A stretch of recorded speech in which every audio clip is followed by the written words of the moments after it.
Actually हम लोग चमत्कार उन चीज़ों को कहते हैं जो कि हमारी अंडरस्टैंडिंग के बाहर है, इसलिए उनको हम लोग चमत्कार समझते हैं। तो योगी तो कई उनके पास सिद्धियां होती हैं और वो हमारी समझ के बाहर है, इसलिए हम उनको मिरेकल्स कहते हैं या चमत्कार कहते हैं। तो जैसे कि हमारे गुरुदेव, मेरे साथ कई एक्सपीरियंसेस हुए जो कि मैं कहूँगा कि वो मिरेकल्स के माफिक ही थे। जैसे कि जब मुझे कपालिक दीक्षा मेरे गुरुदेव से मिली, तो उसके बाद हम लोग बाबा के साथ एक रिपोर्टिंग सेशन में थे। तो मेरे एक कोलीग ने कहा कि बाबा से तांत्रिक अभिषेक के लिए बोलो।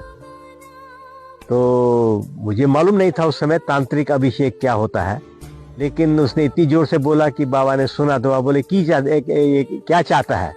तो बोला बाबा ये तांत्रिक अभिषेक चाहते हैं। तो बाबा ने कहा ठीक है, मेरे सामने आओ।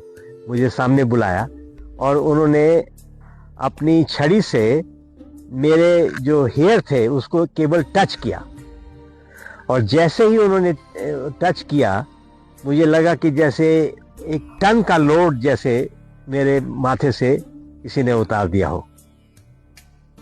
तो ये 3 दिन तक मैंने एक्सपीरियंस किया। मैं सड़क पर चलता था कलकत्ता में, मैं सोचता था कि ये कैसे गुरु के केवल एक स्पर्श से हमारे जीवन के कई संस्कार जो है वो कष्ट नाश हो जाते हैं और मन इतना लाइट हो जाता है। तो ये भी एक प्रकार का मिरेकल है। तो इस प्रकार के कई मिरेकल्स जीवन में हम लोगों ने देखे हैं, एक्सपीरियंस किए हैं।